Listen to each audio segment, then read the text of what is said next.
Selamat datang kembali di Bincang Kelola Seni, tempat di mana kita bisa ngobrol bareng khususnya bidang pengelolaan seni.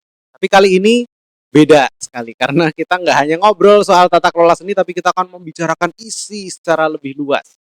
Telah hadir bersama dengan kita, the one and only, orang yang paling sibuk di isi Yogyakarta. Ini adalah beliau ini kalau panitiaan tuh waktu muda dulu aktif banget. Sekarang segmennya udah nggak dosen baru lagi, tapi juga nggak dosen senior. Jadi dosen apa nih namanya? Dosen kentang. Oke, Mas Hangga Hardika MDes, SSN MDes. Mas Hangga ini adalah dosen di jurusan desain interior, tapi terakhir sebagai apa Mas yang pendidikan itu? Kepala Pusat Pengembangan Pembelajaran. Kepala Pusat Pengembangan Pembelajaran ISI Yogyakarta. Dan itu lingkupnya seluruh ISI. Siap. Wah, keren. Dan terakhir, kalau yang akan kita bicarakan adalah tentang ujian mandiri di ISI Yogyakarta. Seluk-beluknya akan disampaikan oleh beliau ini karena beliau adalah ketua tim ujian mandiri di ISI Yogyakarta. Lingkupnya juga ISI Jogja. Sediandalkan itu Anda di sini. Kebetulan, asik. Ini menarik ya, karena banyak orang pengen masuk ISI. Tapi masih penasaran bagaimana dengan skema ujian mandiri nanti. Apa saja sih isi tesnya atau apa saja yang harus dipersiapkan? Nanti kita akan ngobrol-ngobrol. Tapi sebelum itu, saya mau cerita dulu nih, Mas Hangga ini saya kenal sebagai dosen desain interior. Tapi dalam perjalanan saya mengenal dia, baru saya tahu bahwa ada ternyata dia bohong. Seniman gadungan. Nah, itu rambut gondrong sok seniman. Nah, itu lagu Keroncong Keos ya. Dan beliau ini adalah seorang basisnya. Editor nanti tolong masukin beliau waktu masih kurus ya. Di video di MV-nya Keroncong Keos beliau ada, wah masih kurus banget, tirus. Gondrong. Kuliah diisi tahun berapa? Kuliah di ISI aku masuk tahun 98. Saat krisis ya? Ya, pas banget krisis moneter. Itu Fakultas Seni Rupa baru pertama kali pindah ke Sewu. Sebelumnya di Gampingan. Sebelumnya masih di JNM ya, sekarang jadi JNM yang tempat penyelenggaraan art itu. Yes. Dan saya angkatan pertama yang pindah ke seni rupa ya. Kalau pertunjukan udah lebih dulu sih. Iya. Oke. Mas Hangga ini kan produk asli daerah.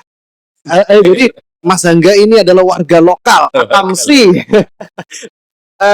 Rasanya jadi mahasiswa itu apa? Karena Mas Hangga juga S2-nya kan nggak diisi. Jadi pernah ngalamin sekolah diisi dan nggak diisi. Terus rasanya apa sih? Jadi waktu pertama kali ke ISI tahun 98 ya, waktu itu masih di kampus yang lama, karena aku tes masih di kampus yang lama. Tesnya, terus keterima baru pindah ke sini. Waktu itu sih ada pemandangan yang bisa dikatakan absurd kali ya. Jadi tidak sesuai bayangan awal. Namanya kampus itu kan tempat yang kalau aku kebetulan dari Salatiga. Iya. Di sana ada sebuah kampus swasta lumayan terkenal namanya UKSW.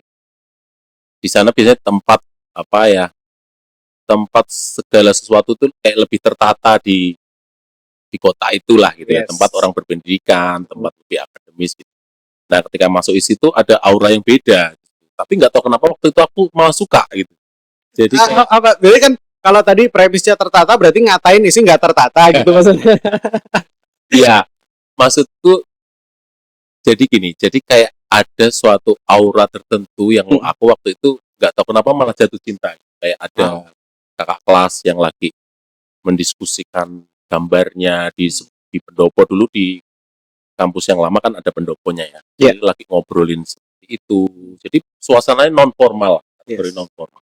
Tetapi di situ kayak cair gitu. Jadi sebuah kampus yang tidak sama dengan kampus yang lain, di mana itu fenomenanya kan kalau yang lain kan akademis, orang bawa buku gitu. Betul. Ya. Di ISI waktu itu kayak orang bawa gambar besar, bawa spanduk, bawa gitar, bawa biola, bawa anjing, bawa ular. Aneh aja gitu. Tapi nggak tahu kenapa aku jatuh cinta. Waktu itu aku survei pertama kali sebelum kuliah di sini. Kayaknya aku memang harus kuliah di sini deh. Karena lihat ada orang yang berbagai macam dan bagaimana prosesnya tuh cair banget gitu. Jadi humanis banget. Luar biasa. Nah, dari pengalaman kuliah di ISI, apa sih yang paling seru, yang paling memorable di pikiran Mas Angga ini? Jadi gini Mas Dita, aku tuh kuliah isi itu ada sebabnya. Jadi aku sejak SMP udah bayangin kuliah di jurusan desain Yes. sejak SMP. Kenapa? Karena aku udah kayak apa ya? Udah males lah saya belajar biologi, belajar yang lain-lain lah ya.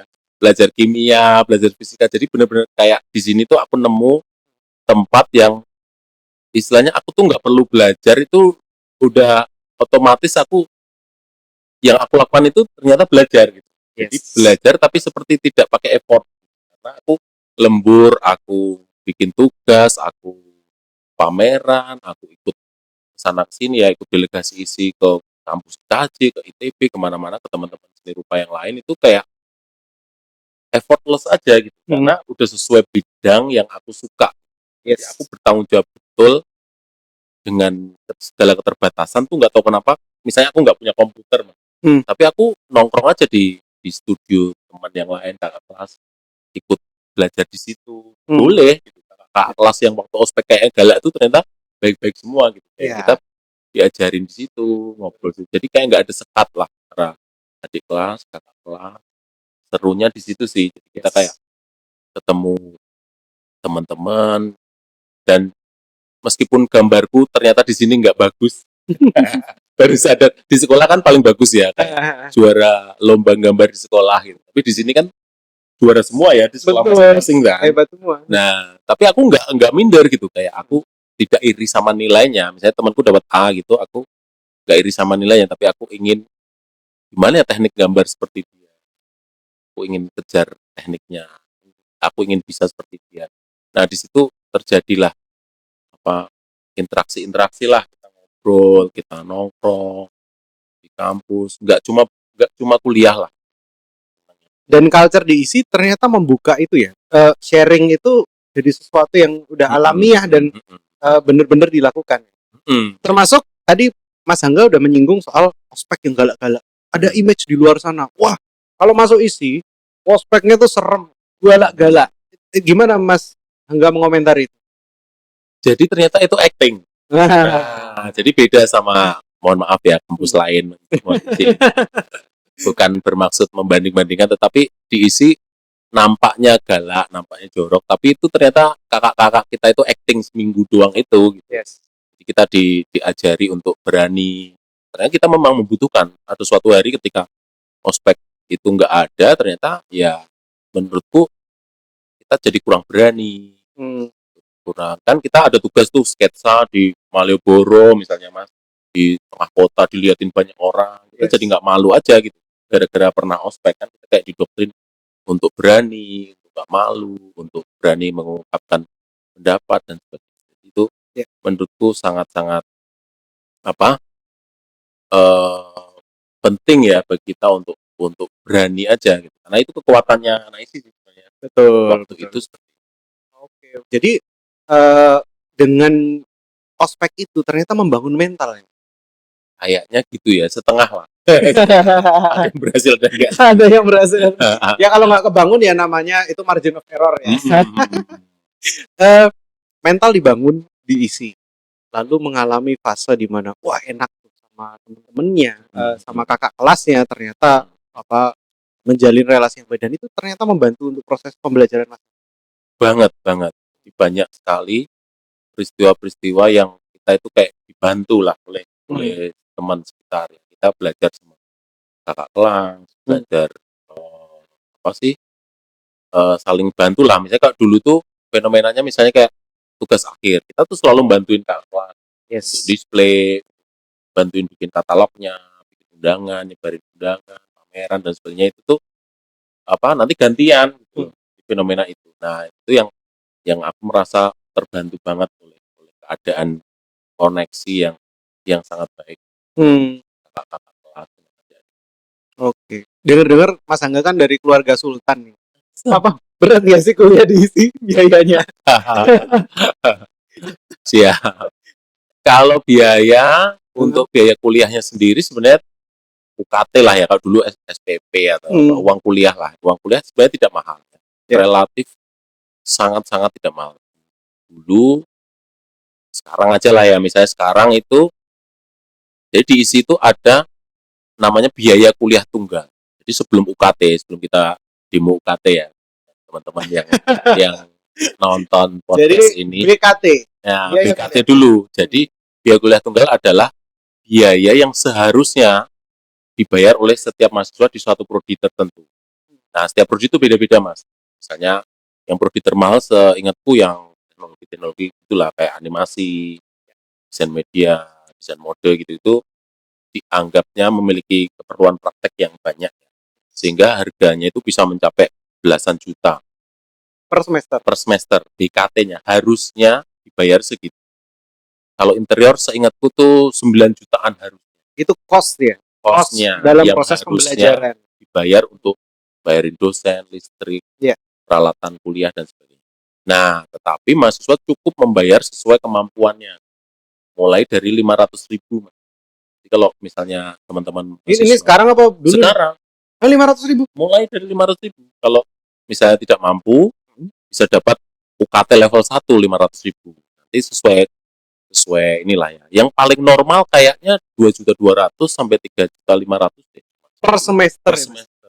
Itu doang. Itu mind blowing banget buat saya, karena saya dari perguruan tinggi swasta yang uang SPP-nya bayarnya double, jadi SPP variabel bayar, SPP tetap bayar, biaya ujian bayar. Bayar lagi ya. Jadi isinya bayar, diisi sekali bayar, celing, udah 1 semester. Iya, betul.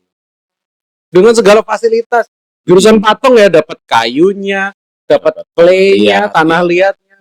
Jurusan desain produk misalnya, ya udah ada 3D printer. Nah, Udah ada. 3D printernya ada, lab komputer ada. Dengan harga ya, segitu. tapi tetap maksudnya tetap harus keluar lagi ya. Ya, Misalnya betul. kayak 3D printernya ada, tapi mungkin filamennya harus nambah. Untuk itu kan wajar ya, kayak printernya ada, tintanya kita harus nambah. Ya, kali aja bayar segitu. Tapi relatif murah lah Ya. gitu, dengan fasilitas ini. Banyak sih teman-teman yang bilang gitu, kalau daripada kuliah di Jakarta, di Bandung, jauh banget sih harganya. Ini dengan kualitas yang sama, sesama kampus negeri, sesama kampus yang, oh ya catat ya, isi negeri ya. Oh iya benar. Itu isi adalah perguruan tinggi negeri di Yogyakarta. Asik. Saya ada kenalan yang dari Jakarta, sekolah di Jogja. Ini keponakannya dia. Lalu kakak-kakaknya itu kan sekolahnya di Jakarta. Terus adiknya sekolah di Jogja. Masuk di itu sampai orang tuanya ngerasa bersalah. Karena kakak-kakaknya biayanya besar. Ini adiknya kok cuman segitu. Beneran bayar. Jadi sampai dibeli-belikan apa-apa. Kamu butuh apa lagi? Mau apa lagi gitu. Jadi ya memang tenang lah kalau semurah biaya itu. aman. Tapi menurutku jangan biaya yang di-highlight dong, kualitasnya. Pasti. Kualitasnya bagus. Bagus dong. Oh. Kualitasnya dong. Kalau seni rupa itu setauku yang the best lah. Kalau di Indonesia kita masuk QS World Ranking by Subject 101 sampai 150 dunia. 101 sampai. Ya, antara itu. Karena kalau mulai di atas 100 tuh nggak diurutin nomor. Jadi langsung segerombolan 50 itu. Oh, I see. Kalau yang 100 dunia itu ada nomor urutnya. Kalau mulai 101 itu langsung paket. Kita kelompok 101 sampai 150 dunia. Ada 50 universitas. Ada 50. Di Indonesia cuma ada. Di pertunjukan juga ranking berapa gitu, bagus kan? Pertunjukan media rekam juga oke gitu. Yeah. Jadi kuliah di sini diisi ini jelas murah. Tapi orang kan berpikir serem kuliah di ISI. Masuknya susah, keluarnya susah. Gimana Mas? Mas Angga sendiri ngalamin nggak? Ngalamin sih. Maaf ya kalau aku kuliahnya agak lama zaman dulu karena belum tahu aja sih. Jadi sekarang aku kampanyenya gini Mas Dita. Kampanyenya kan kuliah boleh sampai 7 tahun ya. Betul. Memang boleh sampai 14 semester. Tapi aku selalu kampanye bahwa 7 tahun itu ternyata tidak sama dengan 4+3. 4+3 kan sama dengan 7. Menurutku nggak sama dengan. Jadi kalau aku saran ke mahasiswaku biasanya mendingan kamu 4 tahun di sini, 3 tahunnya di luar. Tuh. Nah, Yes. itu pasti 7 tahunnya akan lebih hebat daripada yang 7 tahun full di kampus aja. Ya. Jadi mendingan 4 tahun segera kuliah, segera selesai, dan banyak yang berhasil kok. Ya. Banyak anak-anak sekarang lumayan rajin, dan 3 tahunnya kamu udah bebas gitu. Teman-teman calon mahasiswa ini kalau mau nonton podcast kita, 3 tahunnya udah kita punya, karena kuliah di sini udah punya koneksi kan, magang di Betul. mana, kerja di mana, kalau perlu ke luar negeri, Ya. aman. Teman-teman seni rupa banyak yang kerjanya di Hong Kong, di Singapura, di Swiss, Ya. di Shanghai, di Dubai, ada sih alumni-alumni yang kerja sampai di.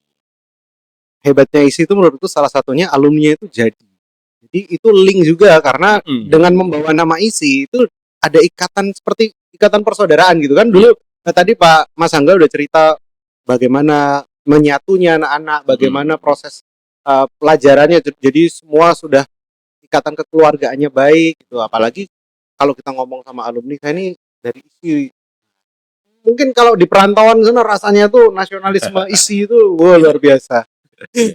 Ini menjelang ujian mandiri. Tanggal berapa mulai dibuka? Tanggalnya kalau pendaftaran seingat saya agak lupa ya. 20. Cek ya di www.pmb.isi.ac.id. Nah, silakan editor tampilkan webnya. Celing. Nah, gitu. Nanti cek aja tanggalnya, aku agak lupa ya. Tanggal 20-an lah kalau nggak salah ya. Nanti cek aja di websitenya. Pada intinya tes ISI kan sekarang ada 3 jalur. Jalur yang pertama itu SNBP, Seleksi Nasional Berbasis Prestasi atau portfolio. Teman-teman mahasiswa yang punya ranking di sekolahnya bisa mendaftar dengan kuota 30%. Jadi harus ranking di sekolah dulu. Kalau nggak ranking di sekolah, nggak boleh daftar. Biasanya satu sekolah cuma dikasih jatah misalnya 40%, sampai 20% doang. Kalau sekolahnya bagus, bisa sampai 40% tuh boleh mendaftar di jalur prestasi. Nah, yang kedua itu jalur tes atau UTBK. Teman-teman akan tes teori dengan mengerjakan soal-soal. Cuma dulu UMPTN ya, kelihatan umurnya. UMPTN. Atau si Penmaru ya? Lebih tua lagi. Lebih tua lagi. UTBK ya, teman-teman akan mengerjakan di sana. Itu semua, berarti tidak harus ranking, asal ikut tes nanti bisa diterima. Itu kuotanya 40%. Nah, baru nanti di jalur mandiri, di mana tesnya adalah langsung ke berhubungan. Tadi kan tes nasional ya, jadi teman-teman bisa tes dari mana aja, dari kampus mana aja, tapi daftar ke sini itu bisa kalau jalur 1, 2. Tapi kalau jalur yang ketiga, yang mandiri, teman-teman akan diarahkan langsung ke prodi-prodinya. Jadi apa aja yang diupload bisa cek di pmb.isi. Karena setiap prodi punya soal tersendiri. Karena untuk menguji kompetensi sesuai dengan bidang minat yang mau dimasuki di prodi. Tadi jalur mandiri ini ya, proporsinya berapa persen? 30%. Jadi masih ada sisa 30%. Sisanya tinggal 30%. Senin harga naik. Ini kesempatan terakhir kalau mau masuk di ISI adalah ini waktunya. Untuk tahun ini ya, kalau tahun depan ya masih bisa lagi dari. Biasanya akan ada lonjakan peserta bagi yang tidak keterima UTBK ya, tanggal 28 Mei ini ada pengumuman UTBK. Yang tidak diterima pasti langsung berebut. Nah, tahun ini tesnya ada 2 tahap. Jadi tahap pertama dari rumah aja, upload dokumen seperti ya ijazah, rapot, terus mungkin kalau gambar ya dari rumah bisa gambar dari rumah. Yang tari ya membuat video tari dari rumah dan sebagainya. Tetapi tahun ini kita tambahkan satu lagi, yaitu tes ke sini. Jadi tes tahap 2, yaitu wawancara. Itu hanya untuk konfirmasi lah sifatnya ya. Apakah benar-benar gambar yang dia buat di rumah itu benar-benar dikerjakan sendiri, nah, kemampuannya sama atau tidak. Nah, itu kita untuk konfirmasi biasanya. Itu kalau seni rupa. Kalau media rekam mungkin ya karya-karya media rekam itu beneran nggak, proses kreatifnya mungkin segala macam akan dieksplor ya. Tari, tapi di sini besok kalau sudah tahap 2 itu mungkin selain tes praktek singkat lah ya. Praktek singkat untuk ketemu langsung seperti wawancara. Jadi kita bisa ketemu langsung dengan calon mahasiswa baru. Jadi lebih mengenal, dan ini momen di mana kita bisa mendapat mahasiswa yang sesuai dengan Ya. apa yang disyaratkan oleh prodi. Kalau SBM karena di ISI itu sebenarnya bukan cari yang terpintar aja, tapi cari yang tapi yang tercocok. nah, Cocok setuju. untuk kuliah di sini, karena belum tentu loh pinter banget gitu, kuliah di sini malah nggak cocok gitu bisa. Betul. Karena ada 8 tipe kecerdasan manusia, Nah, dan tidak semua itu kecerdasan matematis, numeris itu kecerdasan bahasa itu biasanya diukur lewat SBM kan. Ya. SBMPTN mengukur itu. Masalahnya ada kecerdasan spasial, Ya, ada kecerdasan macam-macam visual gitu yang banyak kita di ini malahan kecerdasan. Jadi jangan takut teman-teman yang mungkin di sekolah dulu merasa apa, mungkin nilai matematikanya kurang lah atau apa, Iya. atau agak nakal di sini. Nah, Asik. sini mungkin malah Bener loh. malah cocok kuliah di Bener. sini. Karena saya ngerasa bahwa bisa jadi sepanjang perjalanan sekolahnya dianggap wah nggak berprestasi nih. Anak kok kerjanya gambar terus tiap hari suruh ngerjain PR malah gambar, suruh sekolah gambar mau jadi apa? Jadi seniman aja. Betul. Nah, justru malah bakatnya terapresiasi dan bisa menjadi orang yang mencapai level kesuksesan yang besar di Jogja. Saya calonkan jadi Mas Angga. Di sini podcast, jadi saya tidak berani jokes yang macam-macam. Ada, saya buka di pmb.isi.ac.id, ada namanya jalur afirmasi. Itu apa? Nah, ini kita diminta oleh pemerintah untuk membantu teman-teman kita yang mungkin memiliki keterbatasan akses jalur afirmasi. Kita ambilkan sedikit dari 30% itu, mungkin paling 5%, kurang dari itu adalah teman-teman dari daerah 3T misalnya. Daerah 3T itu terluar, terluar ya, kayak gitu-gitulah yang teman-teman yang mungkin aksesnya terbatas dari jauh. Nah, itu bisa mendaftar lewat jalur itu, sehingga nanti istilahnya ada kekhususan lah ya. Kita juga ada kuota khusus bagi teman-teman yang daerah 3T untuk bisa tetap tidak kita lombakan bersamaan dengan yang lain, yang orang Jawa yang sudah punya akses, sudah punya contoh-contoh karya. Nah, teman-teman itu tetap bisa mendaftar dengan segala keterbatasannya. Kita ada kuota khusus untuk membantu mereka supaya bisa mengangkat mereka juga mungkin mengembangkan seni di daerahnya kalau pulang. Betul. Tapi seingat saya, mahasiswa ISI itu dari seluruh Indonesia ada sih, Mas. Jadi kayak dari Aceh sampai Papua seingatku ada selalu, dan itu banyak yang kalau udah lulus ada yang mungkin standarnya kan terus merantau ke Jakarta gitu ya, kuliah kerja di Jakarta. Tapi banyak juga yang pulang kampung dan di kampung jadi tokoh seni, tokoh budaya di kampungnya masing-masing. Itu menurutku sangat bermakna ya kalau tagline-nya Dikti sekarang kan Dikti berdampak ya. Nah itu promosi. Itu kayaknya banyak lah alumni ISI yang pulang ke daerah asalnya dan berdampak di kabupatennya, di kotanya sendiri, di kecamatannya untuk jadi semacam tokoh budaya lah yang menggerakkan misalnya event tari tradisional di kampungnya sana, event pameran seni di kampungnya sana, itu banyak banget alumni yang kenal yang aktif di sana. Teman-teman disabilitas juga bisa mendaftar. Bisa. Jadi kita punya akses, teman-teman tidak masalah ya menurutku kalau punya keterbatasan, kita support ya untuk itu, asal istilahnya asal tidak mengganggu proses kuliahnya. Ya di seni rupa otomatis kalau cuma misalnya kalau mohon maaf tunanetra ya akan sulit ya, mungkin bisa kuliah di jurusan lain yang bukan seni rupa. Ya di musik mungkin it's okay, karena main piano dengan tunanetra itu tidak masalah. Tapi kalau solfesnya bagus ya di seni rupa misalnya dia punya tunarungu, oke, banyak temanku yang tunarungu berhasil sampai lulus. Untuk di DKV, di lukis pernah ada juga teman tunarungu yang bisa mengerjakan tugas-tugas gambarnya dengan tidak mengganggu lah. Jadi kalau tunadaksa otomatis lah itu pasti nggak masalah, tidak mengganggu proses. Jadi silakan teman-teman yang teman-teman difabel, kita juga support untuk teman-teman selama itu tidak mengganggu teman-teman sendiri saat mengerjakan tugas. Yes, dan kita sangat terbuka untuk itu ya, Terbuka, Visi Yogyakarta. Wow, inklusif. keren. Ini kampus berdampak. Itu tagline terkini. Tagline terkini. Mas Angga sendiri menjadi bagian dari isi menemani proses belajar mahasiswa gitu. Apa yang paling nikmat sih dari proses ini sebagai dosen? Kan dosen itu kan tetap kan, mahasiswanya bergerak. Maksudnya bergerak. Iya, kita kan di sini-sini aja. Iya, Apa tapi yang- awet muda. Oh iya. Menurut Anda? Ketemu teman-teman mahasiswa baru terus, ya kan? Ketemu. Sebenarnya keasikannya dunia pendidikan itu kan kita sama-sama belajar ya. Mahasiswa itu kita tidak anggap sebagai orang yang mahasiswa yang kosong. Kan mereka juga punya pengalaman, punya cerita, punya Yes. punya karya. Kita juga saling belajar. Jadi di Betul. sini sebenarnya tugas dosen itu bukan mengajar ya, tapi kayak mengajak aja.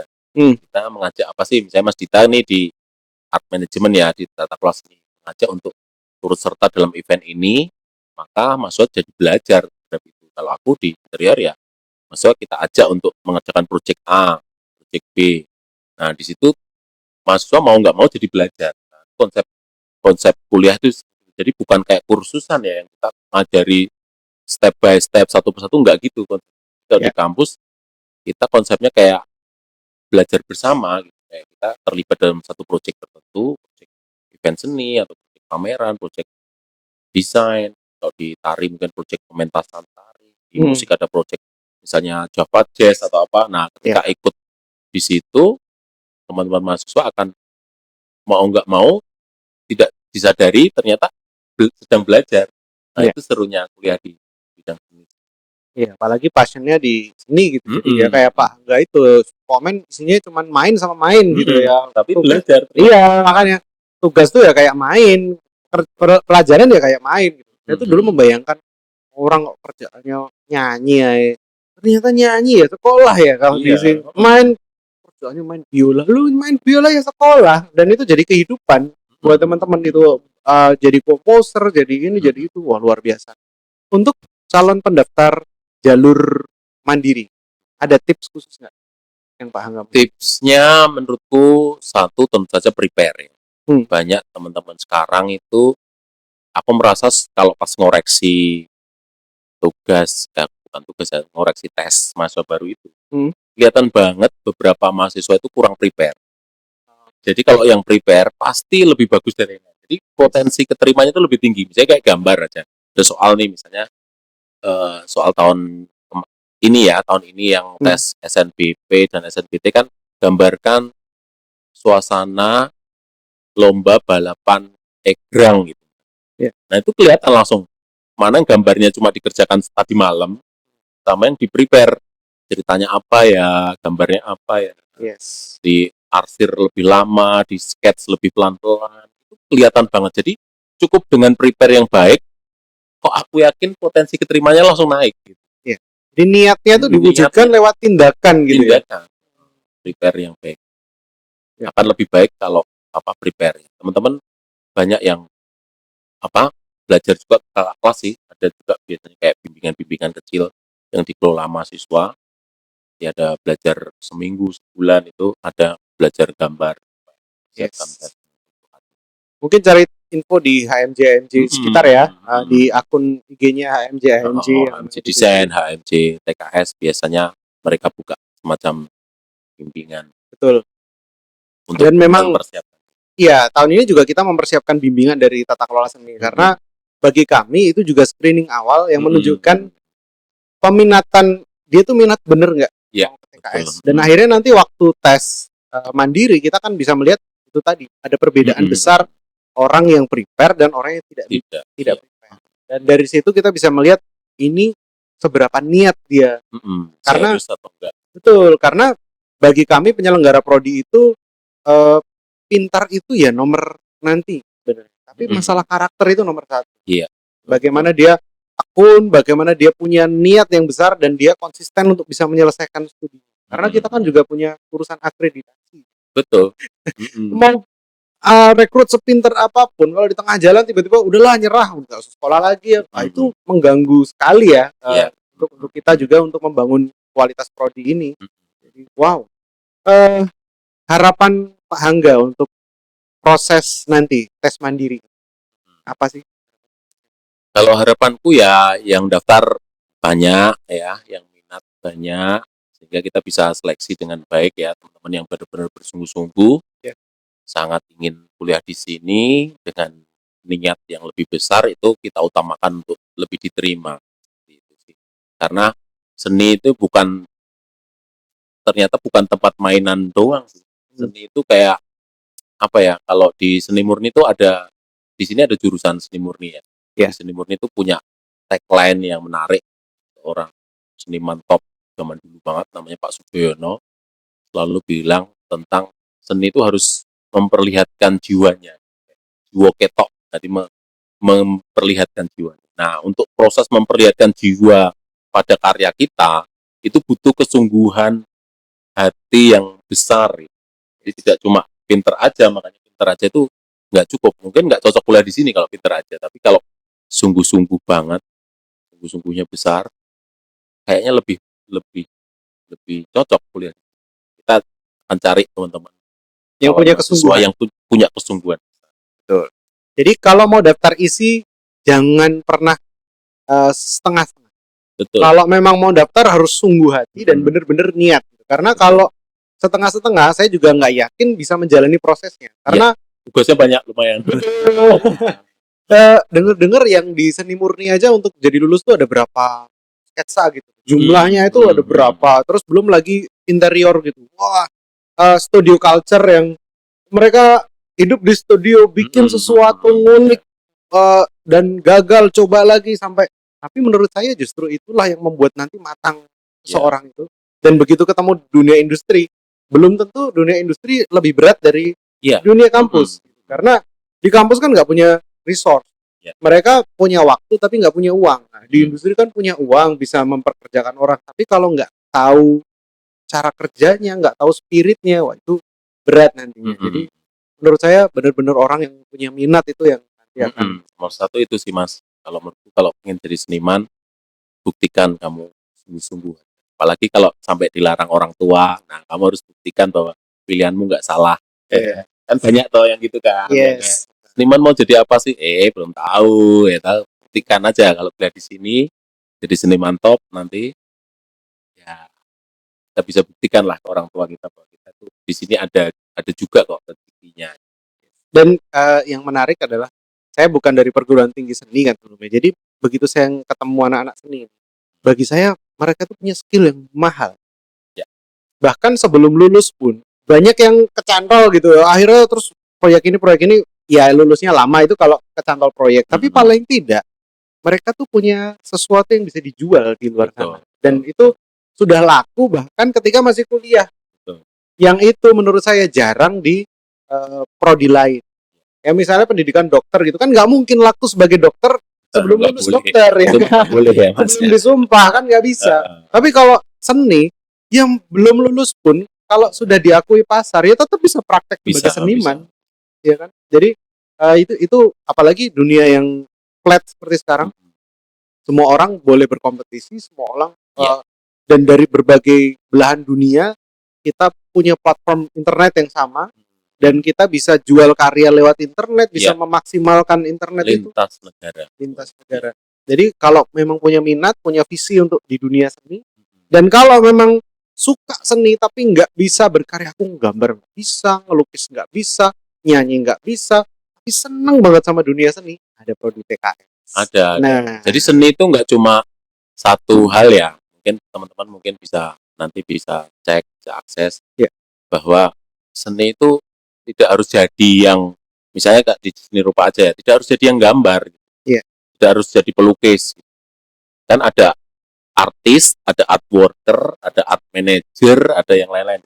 Jadi ekosistem dunia seni itu sebenarnya luas. Teman-teman nanti kalau kuliah di ISI menjadi paham tentang konsepnya. Kalau di S1 kan teorinya kan menguasai konsep keilmuan tertentu kan gitu kan.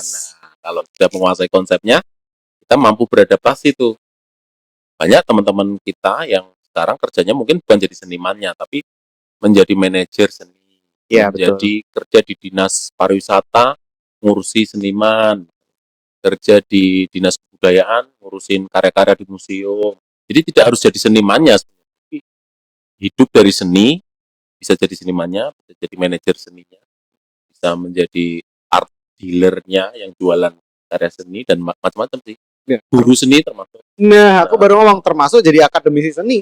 Kalau Betul. seneng seni tapi juga seneng ngajar atau senengnya penelitian, senengnya research and development, dia bisa jadi malah jadi pengajar.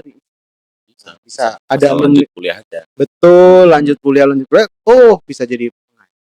Wah, terima kasih sekali Pak Angga atas inspirasinya. Siap. Ya, ini kiranya memotivasi teman-teman di luar sana yang baru mikir-mikir nih setelah SBM ini harus punya visi lagi. Ini mau kemana? Mau ngapain? Apalagi yang tertarik sama dunia seni, inilah tempat. Yuk berkarya bersama, bertumbuh bersama di ISI Yogyakarta, dan kiranya ISI Jogja ini bisa menjadi jawaban atas kebutuhan teman-teman di luar sana yang pengen mendalami dunia seni. Keren ya aku, marketing kan? Oke, demikian episode kali ini. Terima kasih Pak Angga sekali lagi. Terima kasih Mas Dita. Sampai jumpa di Bincang Kelola Seni episode berikutnya. Bye-bye.